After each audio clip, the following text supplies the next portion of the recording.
ശ്രീനാരായണ ഗുരുദേവന്റെ ജനനം കൊല്ലവർഷം 1131 ചിങ്ങം ഓണക്കാലം.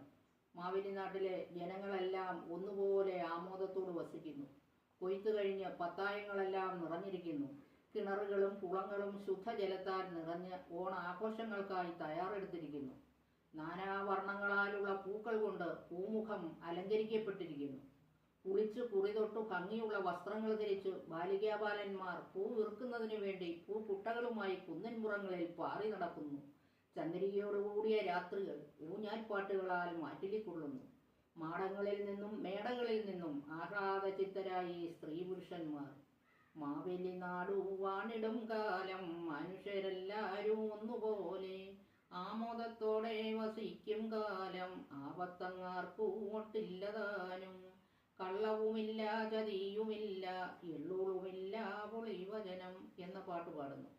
പരിഷ്കാര സൂര്യൻ എത്തി നോക്കിയിട്ടില്ലാത്ത ചെമ്പഴന്തി എന്ന ചെറിയ ഗ്രാമത്തിൽ, വയൽവാരം എന്ന ചെറിയ പുരയിടത്തിൽ, ഓലമേഞ്ഞ് ഇരുട്ടടച്ച ഒറ്റ മുറിയുള്ള ചെറിയ ഒരു വീട്ടിൽ ചതയ ദിവസം ശുഭമുഹൂർത്തത്തിൽ ഗുരുദേവൻ തറയും ചുവരും മണ്ണുകൊണ്ട് തീർത്തതും സർവത്ര ചാണകം വിഴിയതും ഒരാൾ നിവർന്നു നിന്നാൽ തല മുകളിൽ മുട്ടത്തക്കവണ്ണം ഉയരം കുറഞ്ഞതും ഒരൊറ്റ ജനൽപ്പാളി പോലും ഇല്ലാത്തതുമായ ചെറിയ ഒരു കുടിലിൽ ആ സാധു സംരക്ഷകൻ പൂജാതനായി. അവിടുന്ന് ജനന സമയത്ത് കരഞ്ഞില്ല. ഈ നില ജീവിതകാലം മുഴുവൻ തുടർന്നിരുന്നു. ഒരു സമാധാന പ്രവാചകന്റെ അവതാരമായിരുന്നു ഗുരുദേവന്റേതെന്ന് നമുക്ക് ഇതിൽ നിന്നും മനസ്സിലാക്കാം.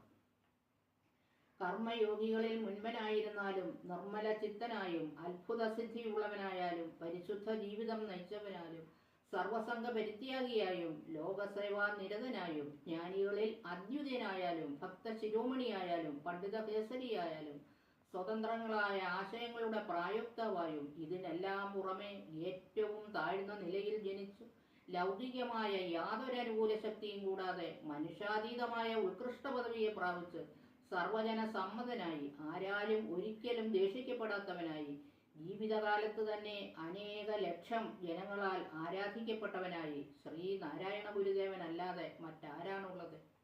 ഏവം വിധങ്ങളായ മഹിമകളോടുകൂടി ആ ഗുരുദേവൻ ആരായിരുന്നു?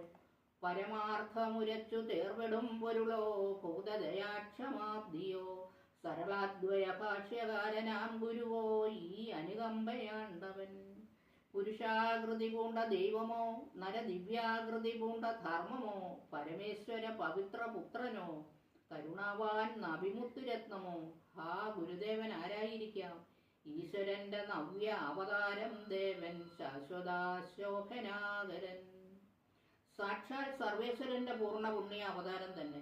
അന്ധതയിലും അസ്വതന്ത്രതയിലും ജീവിച്ചു വരുന്ന മർദ്ദിത ലക്ഷങ്ങൾക്ക് രക്ഷാമാർഗവും മോക്ഷമാർഗവും കാണിക്കുവാനായി ഈശ്വരൻ ശ്രീ നാരായണ ഗുരുവായി അവതരിച്ചതായിരിക്കണം. സനാതനധർമ്മത്തിന്റെ ഒരു യഥാർത്ഥ പ്രവാചകൻ, സന്മാർഗീയ ജീവിതത്തിന്റെ ഒരു മഹനീയ ഉദാഹരണം, ലോക സേവനത്തിന്റെ ഒരു പ്രത്യക്ഷ മാതൃക, ഭൂതദേവയുടെ ഒരു വിശ്രുത ഭണ്ഡാകാരം, സാഹിത്യ വിലാസത്തിന്റെ സമുചിത മണ്ഡപം, രാജതേജസ്സിനാൽ വിദഗ്ധ ഭരണം നടത്തുന്ന സിംഹാസനസ്ഥൻ, ഫലിതപൂർണമായ സംഭാഷണത്തിൽ അദ്വിതീയൻ, പ്രകൃതി രമണീയകം അനുഭവിച്ചറിഞ്ഞ് വർണ്ണശാലകളും ദേവാലയങ്ങളും വിദ്യാലയങ്ങളും ഭക്തസങ്കേതങ്ങളും നിർമ്മിക്കുന്നതിൽ സദാ ശ്രദ്ധാലുവായ ഒരു കർമ്മപടു, അന്യാദൃശമായ വ്യക്തിമാഹാത്മ്യം കൊണ്ട് ഭക്തലക്ഷങ്ങളെ ആകമാനം ഏകോപിപ്പിച്ചു നിർത്തി അഭിവൃദ്ധി പന്താവിൽ കൂടി നയിച്ചു പോരുന്ന ഒരു നേതൃവര്യൻ, സർവ്വജനങ്ങൾക്കും അനുകരണീയമായ ആദർശങ്ങളുടെ പ്രായുക്തമെന്ന നിലയിൽ ഏവർക്കും ആരാധ്യനായി തീർന്ന ഒരു ലോകഗുരു, സൂര്യനെ പോലെ സാന്നിധ്യ മാത്രത്താൽ ശക്തിയും പ്രേമവും പ്രചരിപ്പിക്കുകയും വൈര്യങ്ങളുടെയും സംശയങ്ങളുടെയും വേരറുക്കുകയും ബഹുമുഖമായ ത്യാഗശീലം ജനമധ്യത്തിൽ വളർത്തുകയും ചെയ്തിരുന്ന അനുപമ പ്രഭാവത്തോടുകൂടിയ ഒരു മഹാത്മാവ്. യോഗത്തിൽ പതഞ്ജലിയും ധ്യാനത്തിൽ ശങ്കരനും ഭരണ നൈപുണ്യയിൽ മനുവും ത്യാഗത്തിൽ ബുദ്ധനും സ്വൈര്യത്തിൽ നബിയും വിനയത്തിൽ യേശുവുമായ ഒരു മഹാ അവതാരം, പൂർണ്ണ പുണ്യ അവതാരം ശ്രീ നാരായണ ഗുരുദേവന്റെ മാഹാത്മ്യങ്ങൾ അവർണ്ണനീയം തന്നെ.